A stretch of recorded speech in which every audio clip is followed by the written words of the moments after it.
Jenny. Hey, Hillary, how are you? Good. I'm not taking up you. It's Take been 5. it's been a long day. Today is March 31st, Monday.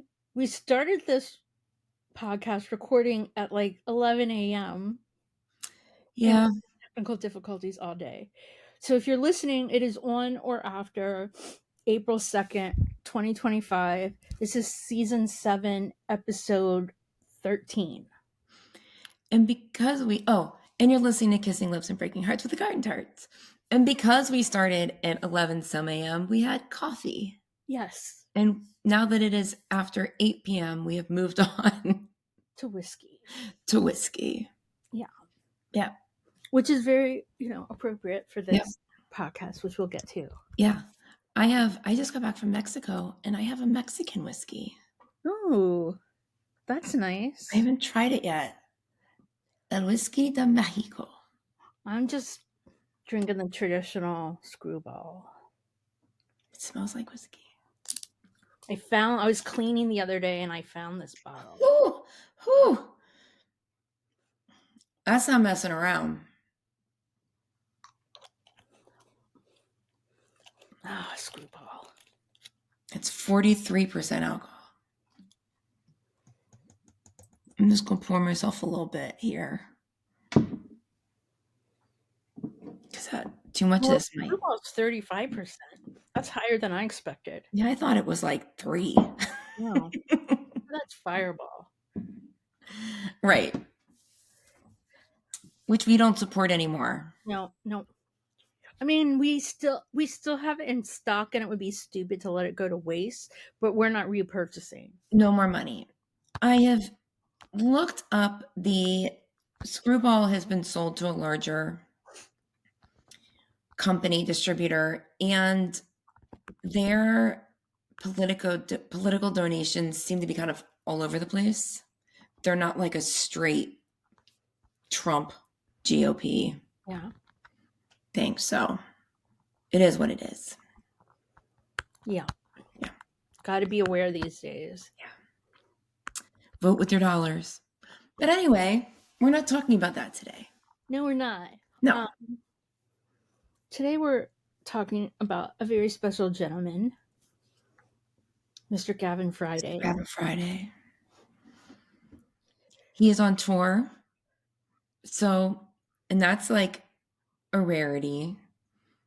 So we thought it might be fun to talk about. And Hillary found an anniversary. Did. Yeah. 32 years ago, Saturday, I think, was the release of In the Name of the Father soundtrack. Or at least a single, In the Name of the Father. That is crazy to me. Yeah. So we're tying all that in together, and we're talking about Gavin's soundtracks. Yes. This is like as U2-ish as we can get. Because even the ish is U2-ish.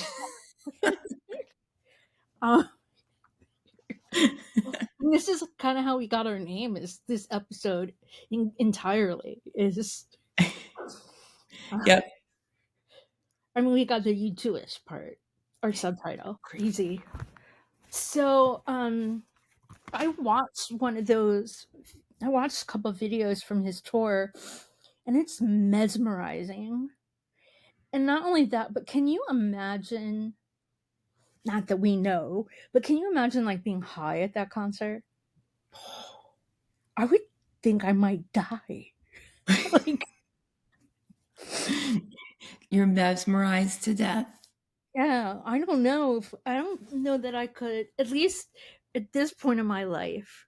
I'm not sure I could handle all of that. And all that is Mr. Gavin Friday. Yeah. It's a lot. I'd love to experience that, but I think I would be afraid or something. Like, yeah, it's good to probably go to that show pretty sober. Yeah, maybe. I don't. Maybe not totally sober. I don't know. Yeah. Maybe he'll come here and we'll find out. Yeah. I've been I've had the honor of seeing him twice on the Shag Tobacco tour in the late 90s, once here in Cleveland, of all places, and the other time at the Olympia in Dublin. And yeah, I didn't travel to Dublin before. I happened to be there for school. And it was like my first week there. And my flatmates were like, how do you know people and already have plans? Like, I just roll like that. Yeah. I have this like drawer of memorabilia that I almost never go through. I throw crap in there, but I never actually empty it. But Yeah. the last time I emptied it, there were like three matchbooks from Shag Tobacco. And I'm guessing they were gifted to me because I Yeah. didn't go to any of those shows. I have So a good handful of them. yeah, I'm pretty sure you gave me one, and Yeah. another friend of ours gave me one. And I was speaking of memorabilia, there's so many weird things about this, but I cleaning out like the depths of a closet and I found an old shoebox and I was not surprised to find old jewelry in there. Like I kind of knew what it was. It was stuff that I probably set aside that my kids could play with. Some was good, some wasn't, but it was nothing I was wearing. And I'm like going through it and in it I found a purple feather, like boa feather. interesting. And I was like, this is from Gavin Friday's boa from that Cleveland show. Oh my And I'm god, like, I don't know which is weirder, that I still have it or that I remember what it is. I, that's I crazy. don't have it anymore. It was time to say goodbye. Yeah, I But guess the also next like, time you found it, might not be connected. But oh no, it is 1000% what it is. yeah, And I'm that's like, crazy. that's I don't need to keep that anymore No, from I had a 30 years ago or something. right. I had a jewelry discovery this past weekend. My little cousin was over, and we used to have these little rings that we used to wear. I mean, she's a kid, but these rings, and we used to call them cousin rings. And we haven't Mhm. talked about them in years. And she was like, "Do you have any more of those cousin rings?" I'm like, "Actually, I do. I just saw them when I was cleaning, but I couldn't remember where they were." Yeah. And I think I know where they are now, but whatever. Anyway, I have this little like travel jewelry box, and I opened it up and I found my clatter ring, which I've not seen in The one that I've lost too? yes. I thought I lost it too. And I remember like one night I was wearing it and I came home late and I was exhausted.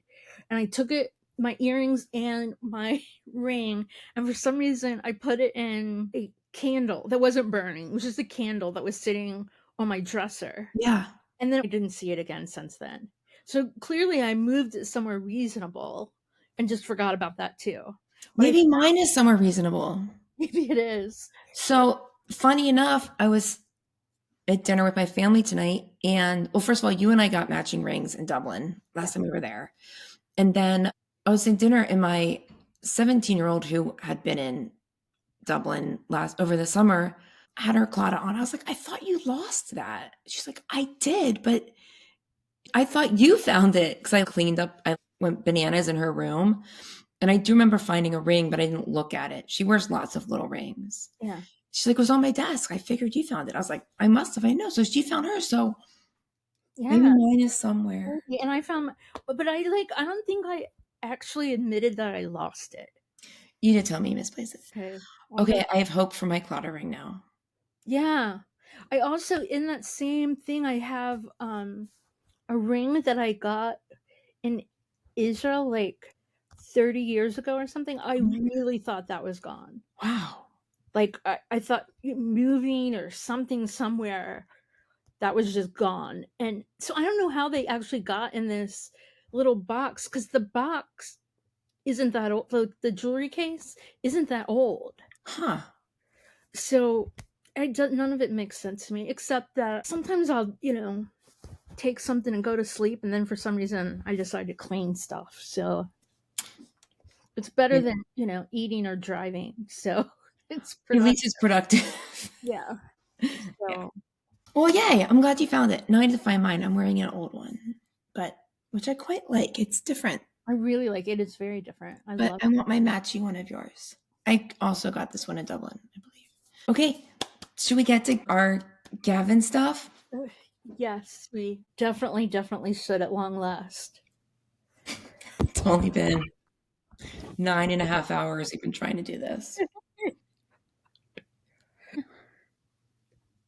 That This was whiskey might kill me. okay. Let's get started. Okay, So let's go.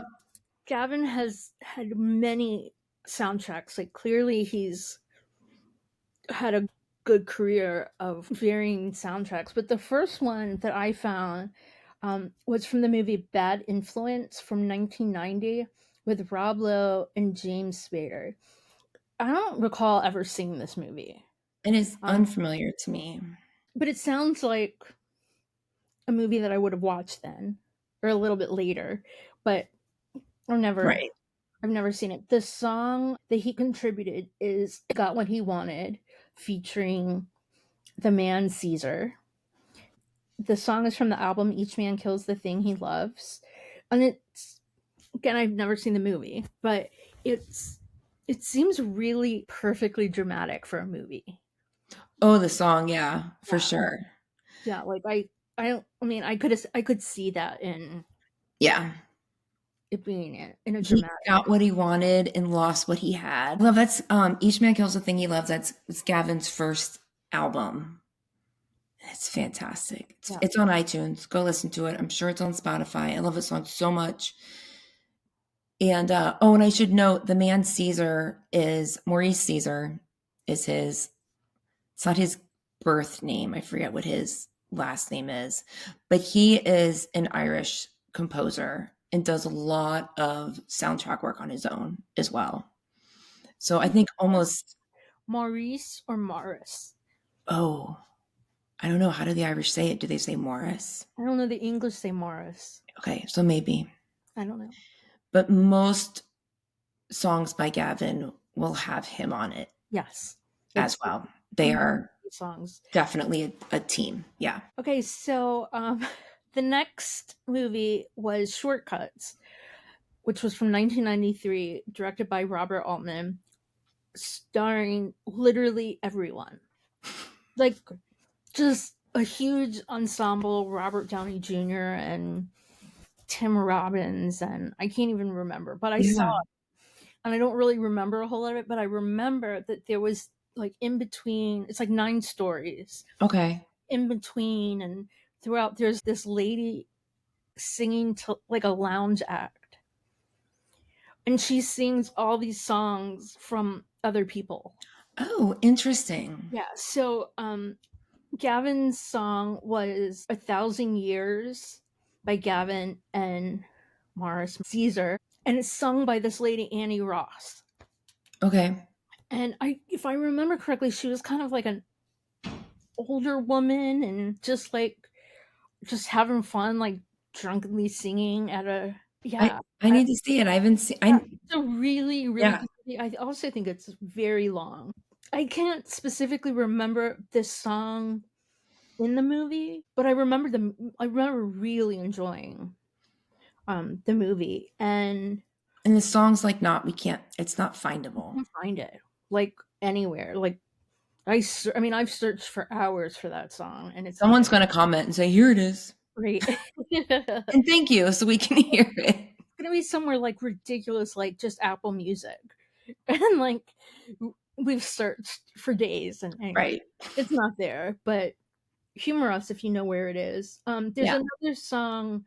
There, were, I mean, tons of songs on the soundtrack written by other people, sung by this lady, including songs by Iggy Pop, Elvis Costello, and Bono and the Edge. And their song was called, I think, "Conversation on a Bar Stool." Yeah, which that title's really familiar to me, Yeah, which I just need to investigate that a little more because I didn't dive into that. Like, why is that? Well, I there's audio of I found out I think I sent it to you, audio of the song on YouTube. It's just like the song in the background and Hmm. poster or something. But it even though it's sung by someone, it sounds like Bono and Edge. I'll have to look. I didn't see that. Yeah, I mean, we sent each other a lot of stuff. yeah.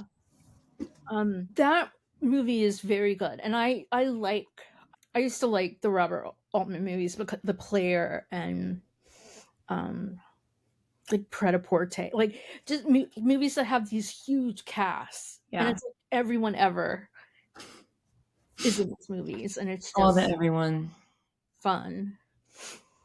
Yeah. Okay. So the next soundtrack was from 1993, "In the Name of the Father," um, starring Daniel Day Lewis and Emma Thompson, directed by Jim Sheridan. Where if you've ever listened to our podcast before, you have to be somewhat familiar with In the Name of the Father. "In the Name of the Father" because Like, if you haven't seen it, you need to just pause this don't listen to us anymore. Go watch the movie. and listen to the soundtrack and then come back Yeah. because it is mandatory homework. We'll okay, we're gonna pause now. Okay, we're back. What'd you think?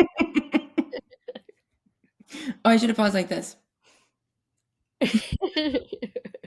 There's Gavin contributed 3 songs to this, "In the Name of the Father," written and performed by Gavin and Bono. "Billy Bulla," written and performed by Gavin and Bono, and "You Made Me the Thief of Your Heart," written by Gavin, Bono, and Mars Caesar, and performed by Sinead O'Connor.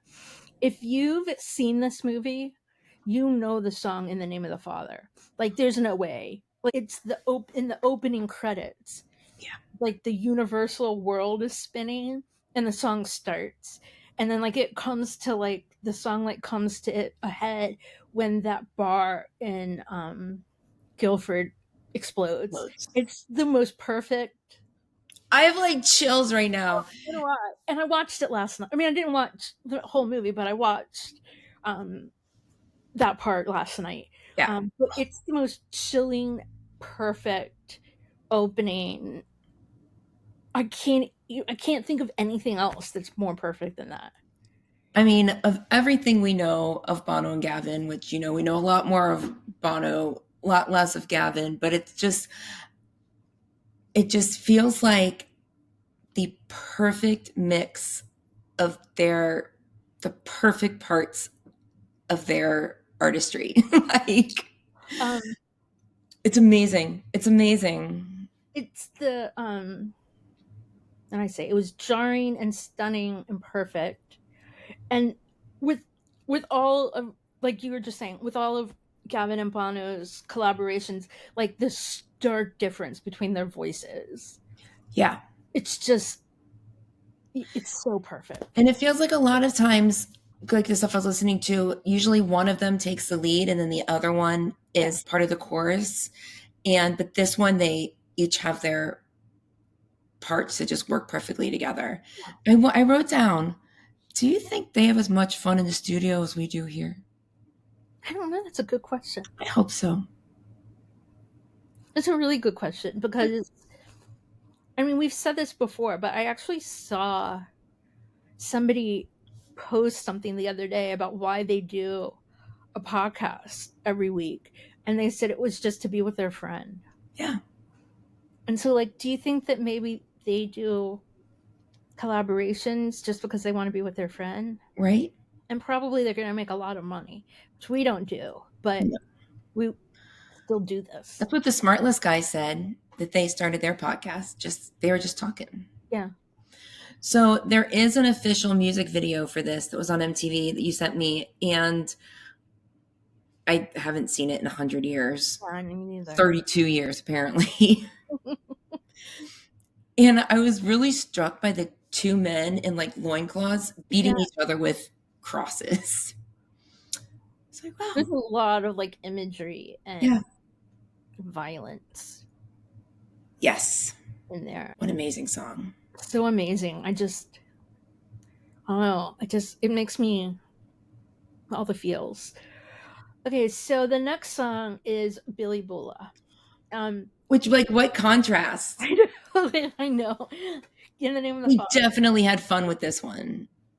If they didn't, can you even imagine? Like, it's got to be like the most fun thing ever. I know, and it sounds like they're having fun. So they, Sounds like it.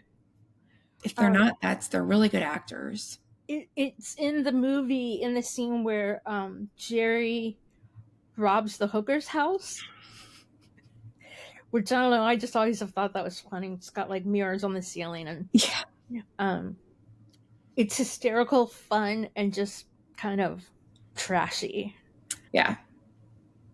I love this song. I feel like that's a good whiskey drink one. It is definitely Oh, in the name of whiskey, in the name whiskey. in the name of Should that be our? fun, the name of song. But should that be our cheers? In the name of something? Oh, oh, that's good. That's what we should do in the name of something. So that is a lyric from In the Name of the Father. It starts with In the Name of Whiskey. Um, It's the first line Gavin sings. yeah. Oh, I think I'm gonna watch that again. Just the intro part when we're done. Okay, that also for a long time was on my gym playlist. Okay. I could see how that could like rev you up. Oh, In the Name of the Father or Billy Bula? Billy Bula, I'm Okay. sorry. I skipped over. You know what's in my head. Yeah. Billy Bula was on my gym playlist Yeah. forever. That makes sense. Yeah. Okay, and then I sigh because the last song is "You Made Me the Thief of Your Heart," I which wrote, Has anything ever been more perfect? no, it was Golden Globe nominated. So gorgeous, and some I honestly believe they are. I mean, I don't know what contributions Gavin made versus Bono, but these are some of the best lyrics. That line, "Your spirit sings, though your lips never part, singing only to me, the thief of your heart." Oh God, my heart, It like gives me chills again. chills And again. it's And it's just, really hot in here. So you know that's when things you're right. affect you. And sung, I mean, it was written for Sinead's voice. Like Oh, it's, absolutely. There's just with all these songs, there's just like the perfect rage you get from Irish singer songwriters that like nobody else can do that. I mean, maybe like some R&B and rap can get that rage, but no other oppressed people have no, it's, the monopoly on rage like that, including like I don't know Jewish people. Like we write White Christmas and Sweet Caroline. I mean, that we're just assimilating. Bob Dylan writes, but Yeah. it's not specifically about Jewish oppression.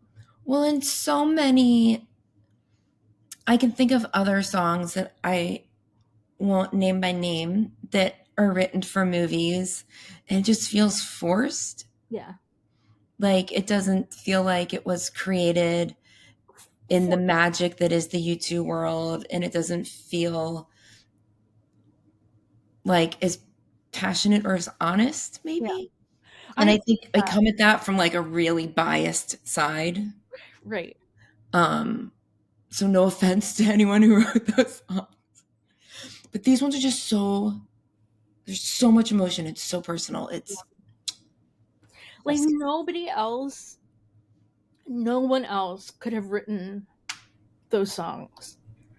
Like it was. I mean, a Jim Sheridan movie, but it was just the perfect combination Right. of Right. And a every, different Irish person could have been perfect, but it wouldn't have sound like it would have right. been a different feel. Yeah. Yeah. Um,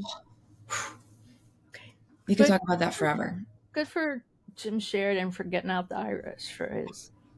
Yeah. Okay, so sigh. I don't want to move on, but that's We all. got to. There's more good stuff. Okay, the next song is from William Shakespeare's Romeo and Juliet, 1994, directed by Baz Luhrmann and starring DiCaprio and Danes. Leo and Claire. Yes. Angel by Gavin, and it's off the album Shag Tobacco. It is probably his most popular song. Absolutely. If and I have a note in here that if I talk to like non U2 friends and they know Gavin, it's almost positive, almost 100% because of this song. This is two of my favorite movies of all time we're talking about tonight. Yeah. And one of them is not In the Name of the Father. This Romeo and Juliet is, I mean, I love Baz Luhrmann so much. I love so much of what he does. But this, if you haven't seen, I mean, it's from a million years ago. When's it from, this movie? 94. And if, I mean, Leo's a baby, Yeah. like an absolute baby. And, but it's Romeo and Juliet with like guns and drugs. Yeah. And it's fireworks and Angel. Like, it's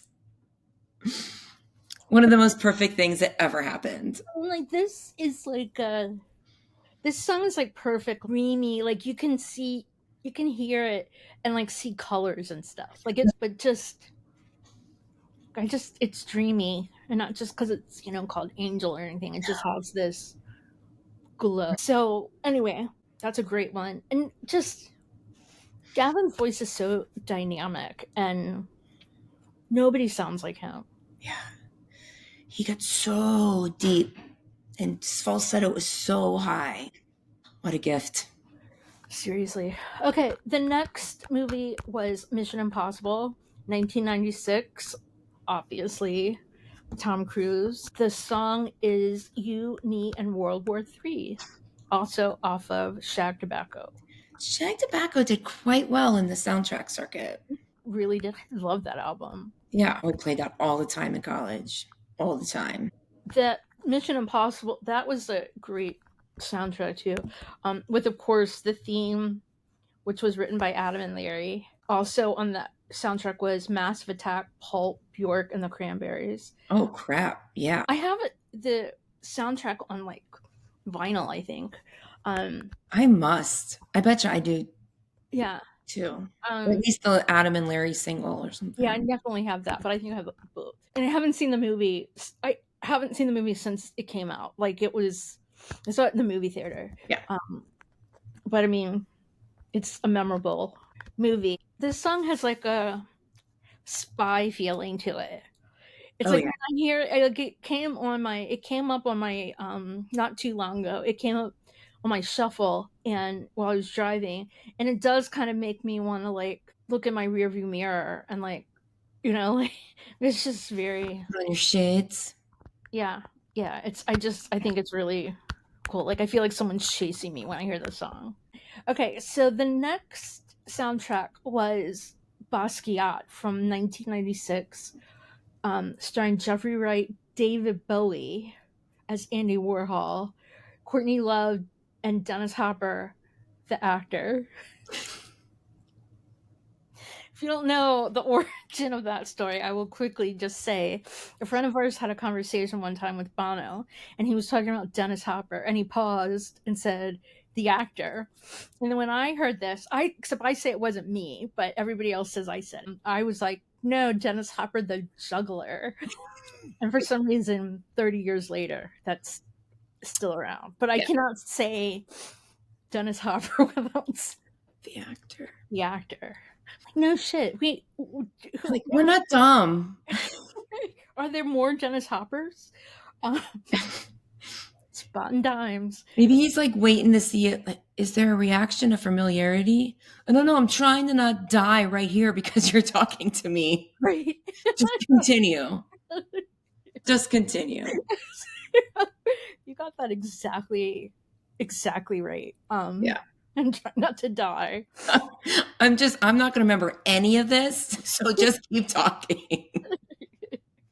Someone else is going to have to tell me what our conversation was. That's me. Yeah. You tell me my conversations. Anyway. Dennis, we all know Dennis Hopper. Okay, so Like when you said the actor, I was like, is there another one? There's not another one. Anyway, I just that's just one of my like cherished stories, and that I made everybody laugh, and I don't even remember it. I'm pretty sure it was our other friend that said it, but everybody says I said it. yeah, well, just take it. The song from this soundtrack is "This Is the Last Song I'll Ever Sing," also from Shag Tobacco. Yeah. Um, I cannot believe I've never seen this movie because it's all my things. I just assumed when you I'd never heard of it, and as you were listing it, I just assumed you'd seen it. No, and it makes. I mean, I know it exists, but I don't know why I've never seen it because it's like It's my all your things and my people. yeah. But your And girlfriend heard Amanda's seen it. oh, I guarantee you she's seen it. Probably owns it. Yeah, I don't even know how that happened. Like that I don't Well, you know. just have to correct it. Yeah. Okay, this song is just great for an artsy movie. Oh Like yeah, for sure. to me, it's and I don't know if this is something that's established or not because the lyric in it, cabaret is a lyric in it. Uh, Okay. but to me, it actually sounds cabaret, like the MC singing it. And I don't know if I've just got cabaret in my head all the time, which I do. You do, and I haven't seen or heard Cabaret, Yeah. so Uh, I will take your word for it. but it kind of sounds like, and even before I read through the lyrics, I mean, I know the song, but I just didn't. Anyway, if you know Gavin or Gavin and would like to comment on this, am I right? That's what it's about. It sounds like the MC from Cabaret. And again, I do tend to have Cabaret on the brain frequently, especially because Garden Tart Amanda just saw Cabaret. Yeah, and y'all were talking about it. Yeah. I don't know. I don't think it's like my favorite. It's not even close to being my favorite musical or anything. It's just the meaning and the timing and Yeah, and I when you all started talking about it, I looked it up and yeah, read about it, and it is just very very topical. yeah, And just it was really just the last month or so that y'all were talking about it. yeah. We talked about it. Amanda and I have talked about it a couple times because I'm not sure why. I'm not sure why. But we talked about it because they did Cabaret on Schitt's Creek. Oh, And then I think we watched that's right. the I think it was on Hulu, Verdon and Fosse, like a little, Oh yeah, y'all mentioned yeah, and that, you know, yeah. the main thing about that is Cabaret. But anyway, but I kind of have a weird obsession with that. Okay, so the next movie was The Boxer, directed by Jim Sheridan, starring Daniel Day Lewis, and the song is "Everything's Gonna Be All Right." And Gavin and the man Caesar did this The whole whole soundtrack. score and everything. Yeah, the score. Yeah, yeah, yeah. That's what I'm looking for. Yeah. It's just Have really you seen impressive. this movie? Yeah. You have? No, I haven't seen. I would say it's just really impressive. Oh, oh, The entire score is really it's impressive. very impressive. I I've never don't seen think the I've seen movie. it. Like, I don't know how that is possible either, except that it came out in '97, and that was a very busy year We were for us. pretty busy that year. Yeah, I'll say I tend to try and see everything Daniel Day Lewis is in, but I was busy with some other Irish guys that year. yeah. I love the song though. It's a really great song. You know what? I bet you I've seen it. I'm looking it up real quick because I can picture Daniel Day Lewis as a boxer. I've seen it. I'm just not remembering it. Anyway, that's me in movies. See it, and then it's gone. um, Not fun always. well, the next movie you've definitely seen, Moulin Rouge from 2001. Again, Baz Luhrmann director and Nicole Kidman and you and One I. of my favorite movies all time. Yep, we saw that together. I don't think you remember it, but we I visited you. I I remember because you have reminded me. think it was the first or second time I visited you, and we went to this really really old movie theater where like they took you bought the ticket like outside at the window, Hmm. like this old timey, like an '80s movie theater, and then you go inside and it had the counter with popcorn and candy and stuff, but not like we have today. It wasn't like Yeah, I know what you mean. And I remember having this conversation, and I mean, there's a movie down the road from where I live now, a movie theater that's like that and shows, like all the Sundance films. But I'm trying to think if there was one on the other side of town where I used to live. I don't think so. Not be surprised if that place isn't there anymore. Right. Like, I don't think it was doing great back in 2001. Like, it was just one of those places where the carpet hadn't been changed in 1,000 years and it was sticky and Yeah, like it was like a really old AMC or something. yeah, Well, yeah, this other one is like they keep it up. Like yeah. it's meant to be that old. It existed initially as that old feel. Well, it was current at the time. But now you can buy booze at the counter, at the popcorn counter. So actually, you've been able to do that for a long time. But yeah, you tell me a lot of my memories. Life's sad like that sometimes, but I'm glad I have you. I love this movie. Yeah, me too. It's the contribution to the soundtrack is "Children of the Revolution" by performed by Gavin Bono and Mark Caesar, originally by Mark Bolan and T Rex. Just what a absolute classic song. Like, this is one of my favorite soundtracks and movies, and I think I was trying to remember the part where Children of the Revolution, like, It's where we meet it's Absinthe. It's where we meet Kylie Minogue as the Absinthe Fairy. was it with John Leguizamo as Toulouse-Lautrec, the little guy? Yes, Okay, and they're that's all like they're drunk on absinthe. okay. And they're That's like sitting on like the roof or the balcony or something, and Ewan McGregor, they're all there and they're getting all fucked up, and the green fairy comes out. It's Kylie Minogue as the absinthe green fairy. And when we were texting earlier today, and I was like, oh, I'm gonna save it for recording. I don't remember having heard the original version. I'm sure I have. mhm. But as I was listening to the soundtrack version with Bono and Gavin singing, and I was like, and I haven't seen the movie in a while, but there's something when Kylie Minogue comes out that it becomes more like of a chorus. Yeah. And that's from the original version. Okay. Whether it's literally the original version or they recreated something, but she sings in it a little bit too in the actual movie Okay. at the end, but not on the soundtrack. What I remembered was Toulouse-Lautrec, that John Leguizamo's character. Mhm. For some reason, I got those two things together. I bought the movie last night because it was Yeah, $4.99 on Apple Movies. So I'm like, sure I I should own have had it. that in my collection a long, long time ago. Amazon. I have like the trilogy DVD box set of those three boss movies, but don't watch DVDs anymore. Let me Strictly Ballroom. That's Strictly Ballroom. Romeo and Romeo and Juliet. Juliet and Moulin Rouge. Those are like they call it's like the red curtain series or something Okay. like Yeah, the red theater curtain. that makes sense. Something like that. Let me go back to this because I had a note that I totally forgot about and I Okay. moved on. But from In the Name of the Father, I went when you said AMC, I went to this old AMC, which was like my favorite movie theater, which is long gone, on a date with this guy to see In the Name of the Father. I remember. Okay, tell it. Okay, I And remember this story exists. like, I don't know, it just started and he was like, and I'm like, shut up! Like, no, this is not a make out movie. This is no.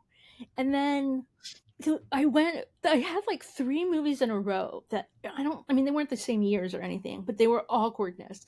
Why I went on dates to see these movies, I cannot tell you. But I saw The Crying Game with a date, and then I got rid of him that night.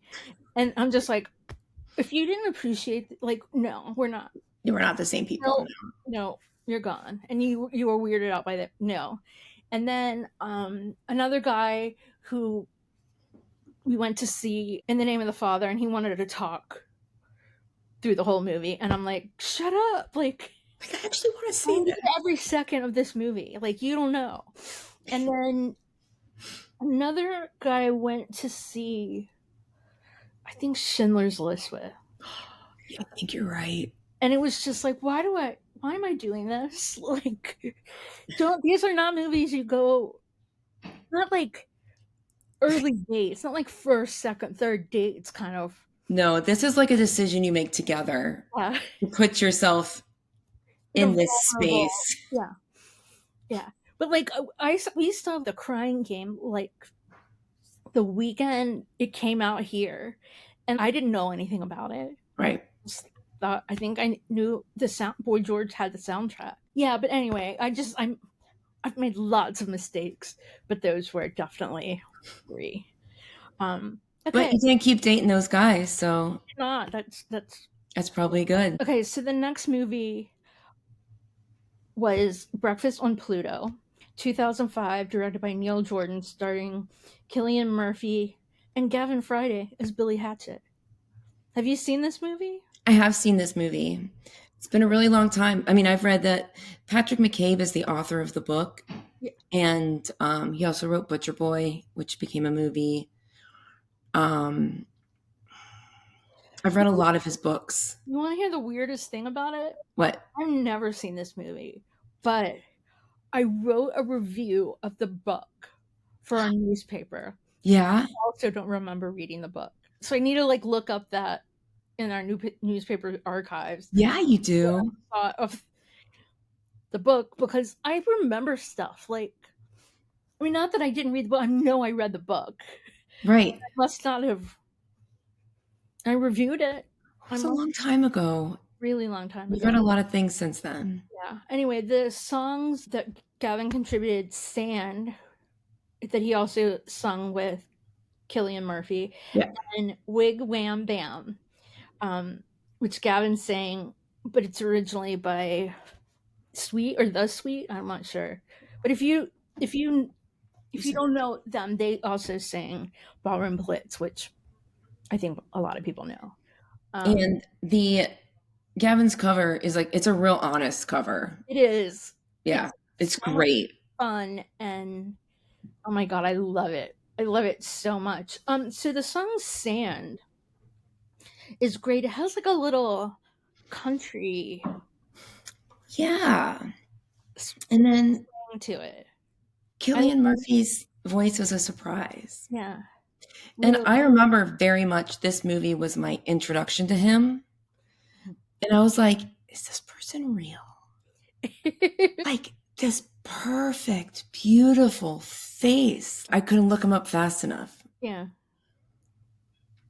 Oh, what a gorgeous human being. yeah. I get that. I bet you could look at him and ask if he was real. Like I get that. Right. Like, how is this? Is this makeup? Is it like CGI? Like, Like DNA. it's straight up DNA. My goodness. Oh, it's such a great. I mean, I highly recommend anything by Patrick McCabe to anyone. I need to go back and read The Butcher Boy again. I just really remember loving that. There's, and I definitely learned about Patrick McCabe from this U2-ish realm. There's, oh, what book is it? There's a book that has a chapter. I think the chapter title is White Punks on Dope. Hmm. And there happens to be a lyric that's white dopes on punk, something like that. And mofo, I think. Um, it's there's a little switch in there, but there's definitely a relation there. But yeah, if you're looking for some Irish literature, I highly recommend Patrick McCabe. I need to go back and reread some of that stuff because I remember loving it.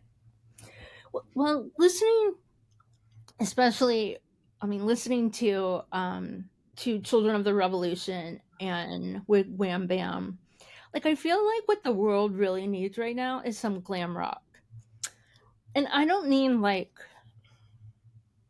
Lady Gaga.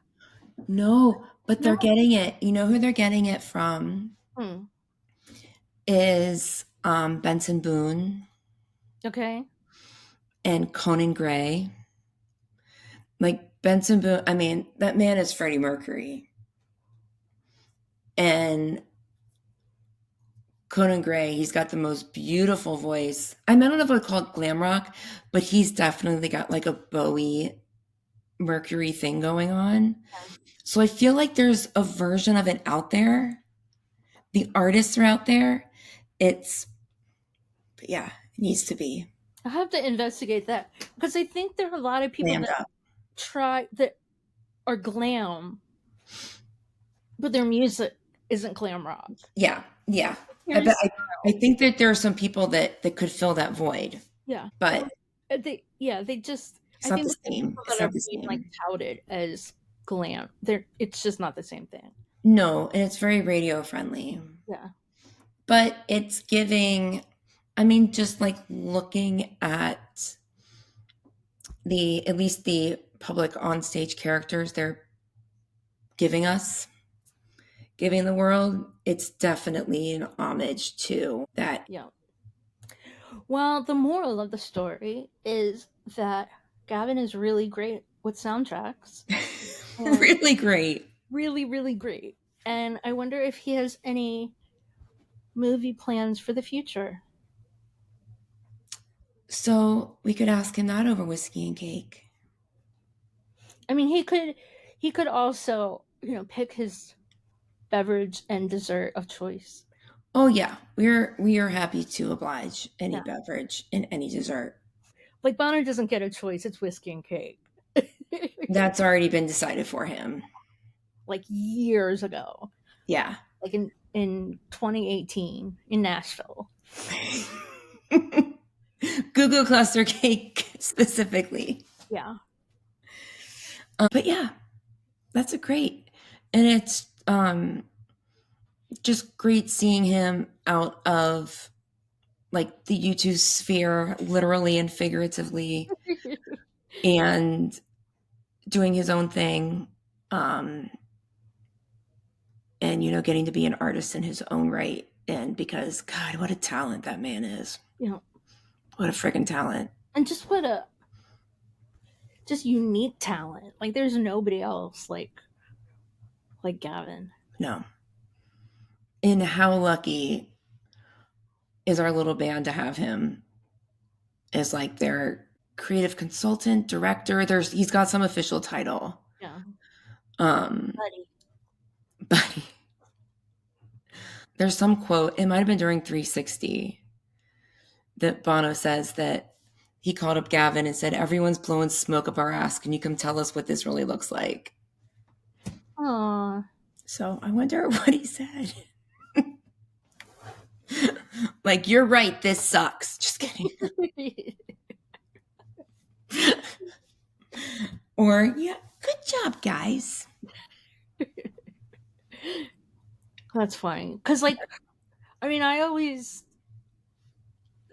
my experiences with bands over the years is the egos.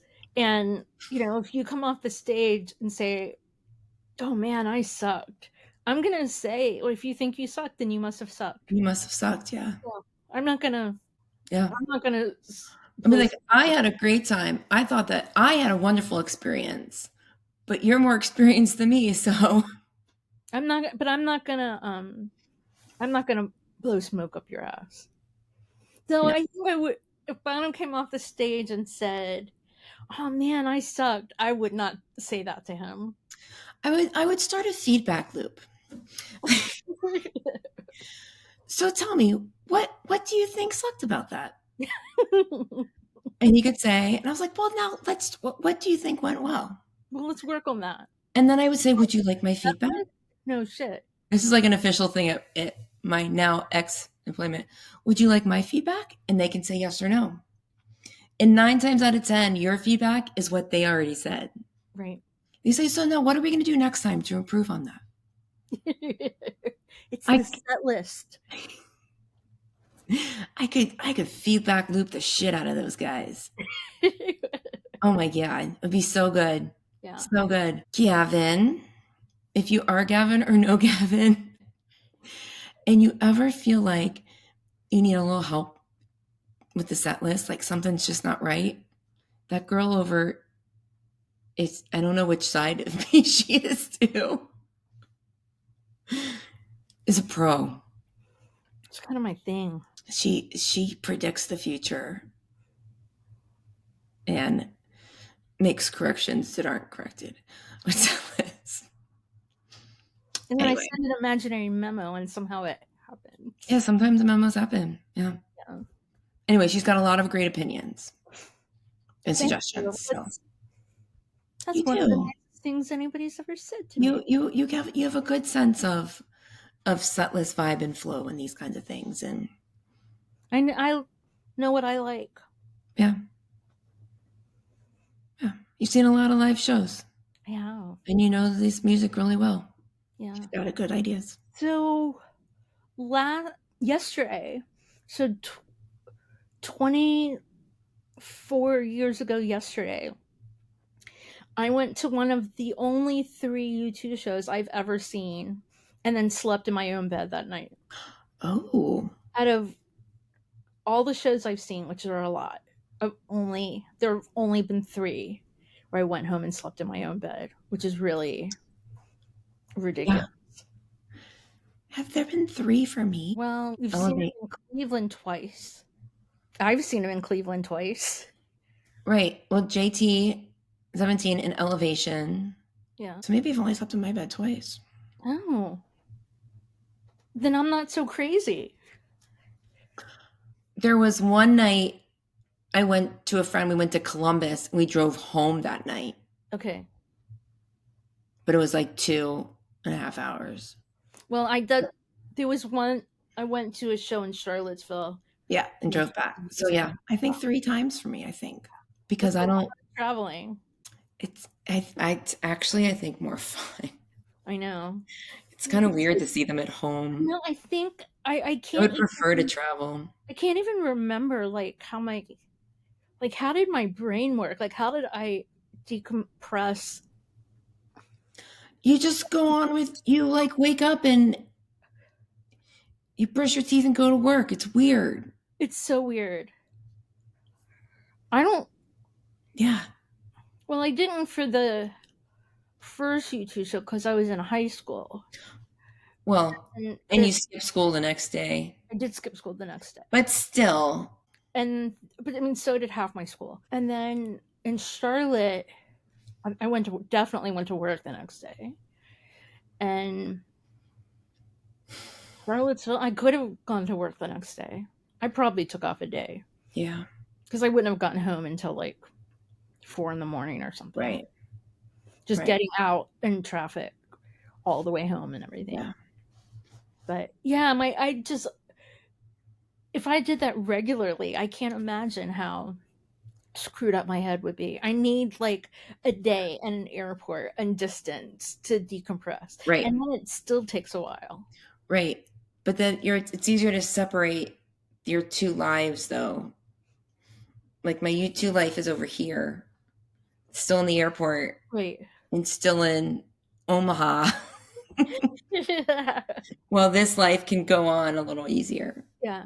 Like one of the biggest kind of mind fucks ever was that I worked almost a full day and then drove to Richmond where I got a direct flight to Boston, where I left the airport and went right to a show.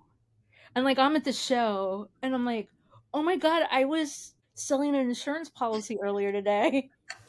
And now I'm at my rail spot in Yeah, Boston. right? It was just like I could that was the What'd you most do with your luggage? this was the smartest thing I've ever done in my life.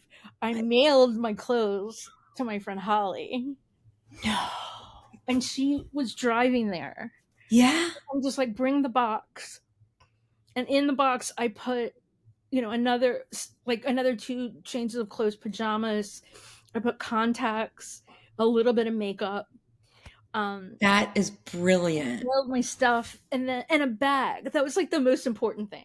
Was a bag because I had to have You get your box back home. check this box. And but the only thing I forgot, and I wore contacts and glasses back then. I forgot glasses, and like I had like daily contacts, so I had to take them out.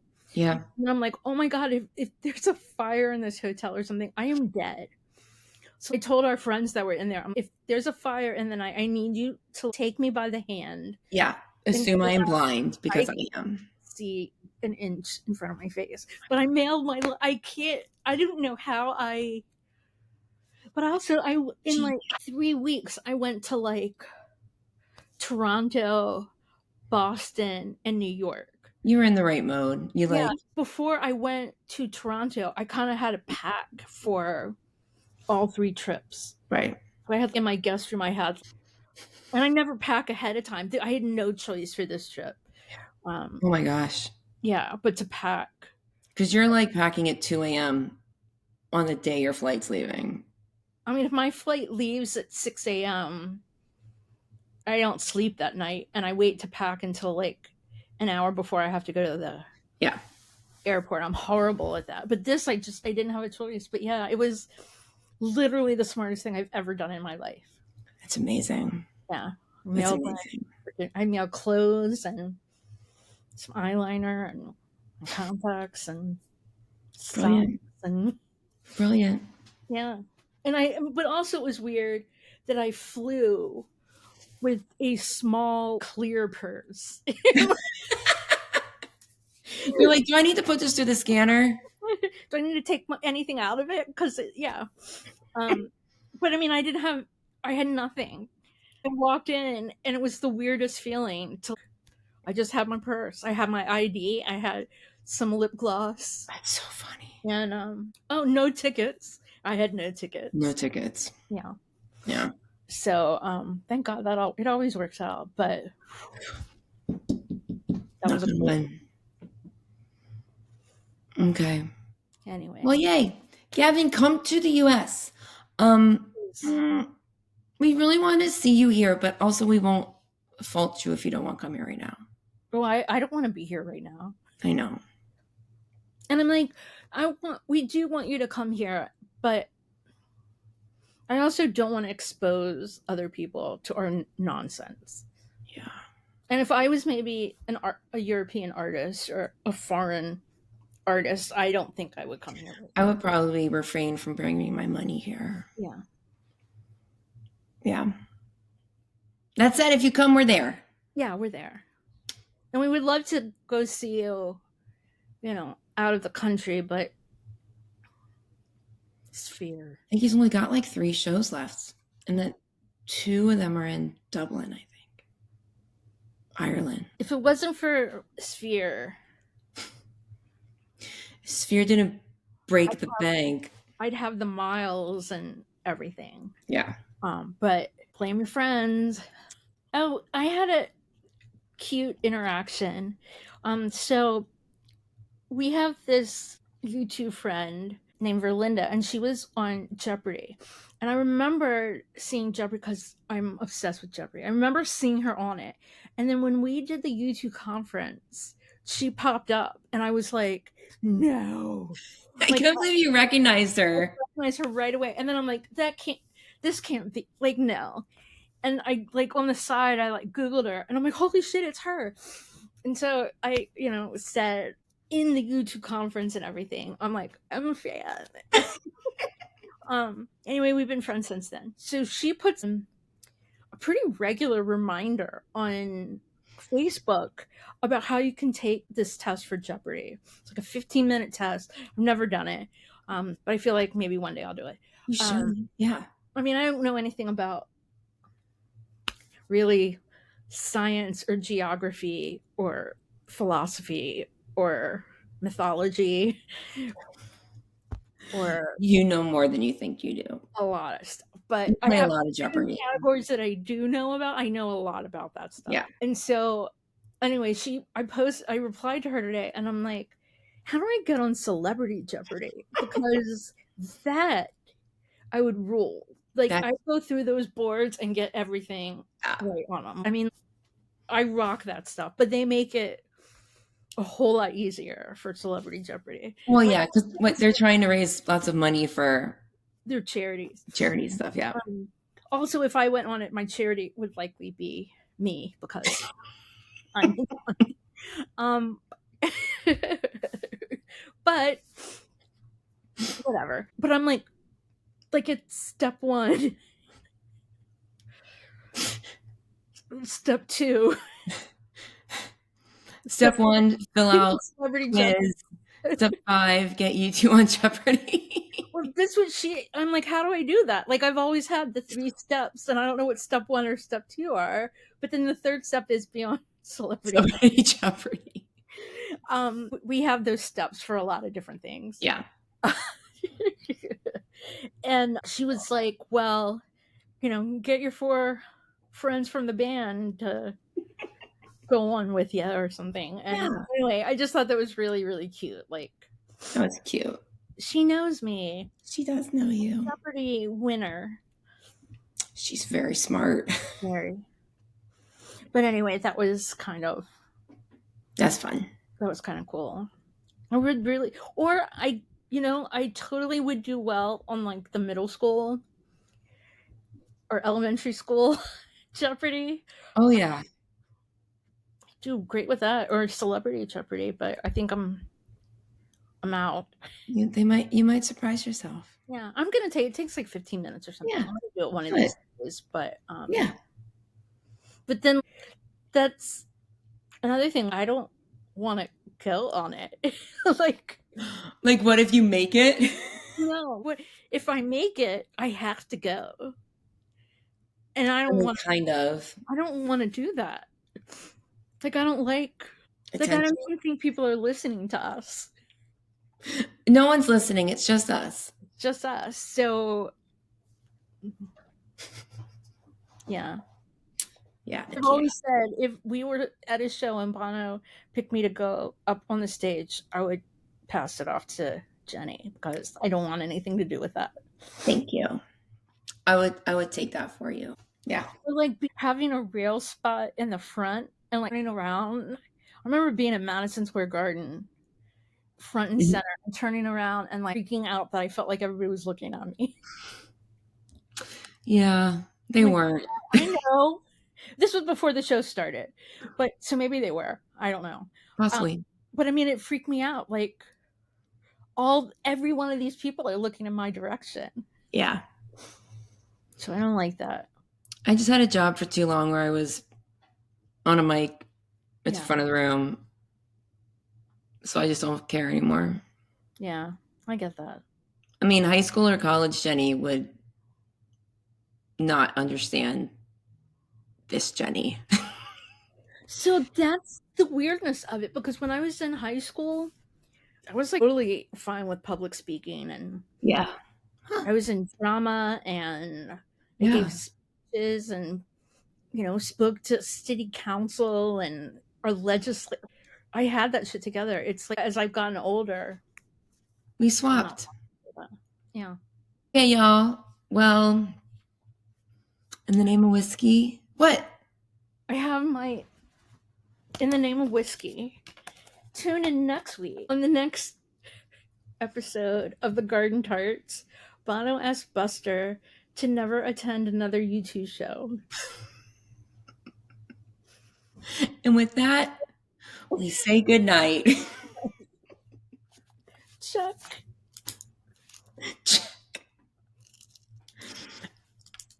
Clicky, clicky. Yeah. Okay, y'all. Oh, it did a thumbs up.